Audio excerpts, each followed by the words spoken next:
لله الذي جعل صلاة الجمعة من شعائر الإسلام وفرضها على أمة محمد عليه الصلاة والسلام لتكون مكفرة للذنوب ومطهرة للآثام. نشهد أن لا إله إلا الله وحده لا شريك له الذي يكرم المؤمنين والمؤمنات برؤية جماله في دار السلام. ونشهد أن سيدنا وسندنا ومولانا محمدا عبده ورسوله المبعوث بدعوة وهي إلى دار السلام.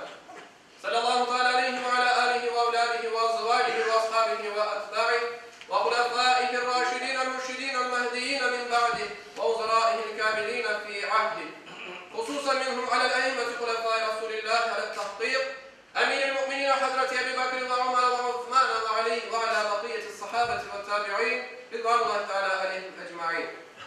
أيها المؤمنون الحاضرون اتقوا الله وأطيعوه إن الله مع الذين اتقوا والذين هم محسنون. قال الله تعالى في كتابه الكريم: أعوذ بالله من الشيطان الرجيم، بسم الله الرحمن الرحيم. يا أيها الذين آمنوا استعينوا بالصبر والصلاة إن الله مع الصابرين. Sadakallahu azim. Pek aziz ve muhterem Müslümanlar, bu haftaki hutbemiz musibetlerine karşı sabretmek ve onlardan ibret almak hakkında olacaktır. Sayın Müslümanlar, kulluk, ahdke, vefa, koyulgan sınırdan çıkmamak, verilgenine razı olmak, alınğanda da sabır göstermektir. İnsanoğlu yaratılışından belli Allah'a kul olma gayretindedir. Her ne zaman olsa olsun bu gayret azalgan veya yok oldu ise rahmet sıfatının sahibi bulungan Cenab-ı Hak gafletten uyandırmak için çeşitli bela ve cezalar ile kullarını imtihana tabi etkendir. Bir ayet-i kerimede Allah-u Teala şöyle buyurmaktadır: Görmezlerine her yıl bir veya iki defa imtihan olunurlar. Sonra da tövbe etmezler, ibret almazlar. Başka bir ayet-i kerimede andolsun ki sizni biraz korku, biraz açlık, biraz da mallardan, canlardan ve mahsullardan eksiltme ile imtihan edeceksiniz. Sabır etkenlerge lütfü keremimizni müşteri buyurmaktadır.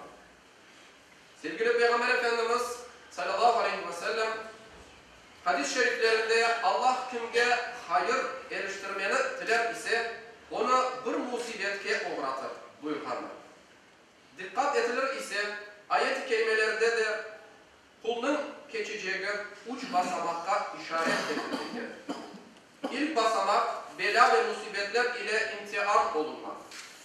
Bela insanlara itaat alında gelir de itaatını devam eder ise rütbe ve derecedir. Gaflet alında iken gelir de uyanır ise mağfirettir. İsyan alında iken gelir de o alda döner ise af ve mağfiret. Günahta devam eder ise cezadır.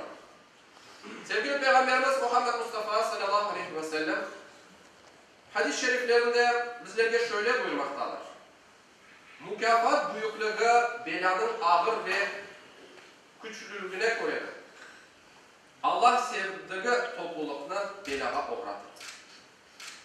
İkinci basamak sayılı cemaat, musibetlerge sabır etmek. Sabır acığa katlanmak, insan tabiatına hoş gelmeyen bir takım allarda telaşlanmayıp zorluklara dayanmaktan ibarettir. Taatta devam etmek, günahlarını terk etmek, musibetke katlanıp kimseye şikayette bulunmamak sabırdır. Cenab-ı Allah Kur'an-ı Kerim'de bizlerge şöyle buyurmaktadır: Ey iman etkenler! Sabır ve namaz ile Allah'tan yardım isteyin. Çünkü Allah Teala mutlaka sabır etkenlerine beraber. Sonki basamak ise sayılı cemaat, belanın kendi usullarından ortaya geldiğini düşünüp, ibret almak ve gidişatını düzeltmektir. İbret almak ise ders alınacak hadise karşısında dayanıp, mevcut algı değiştirmektir. Bir musibet bin nasihattan daha tesirlidir. Fakat şuursuz insanda musibetin de kârı yoktur. Mümin kişi bir delikten iki kere geçmez. Hadis-i şerifine uyanık olmaya teşvik ederken, geçken hadiselerden ibret almasını öğretmektedir. Allah Teala cümlemizi kaza belalardan, fitne fesatlardan kurtarasın. Ala inna ahsanal kelam ve ahsanal nizam kelamullahil melikil azizil allam kema kâle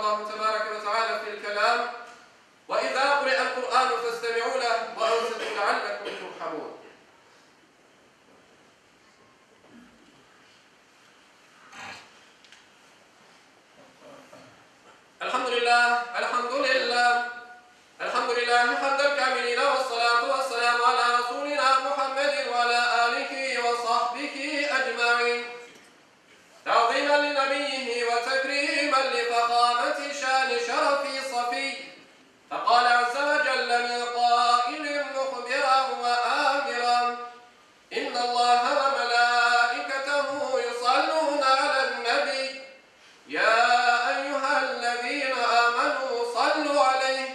صلوا عليه وسلموا تسليما اللهم صل على سيدنا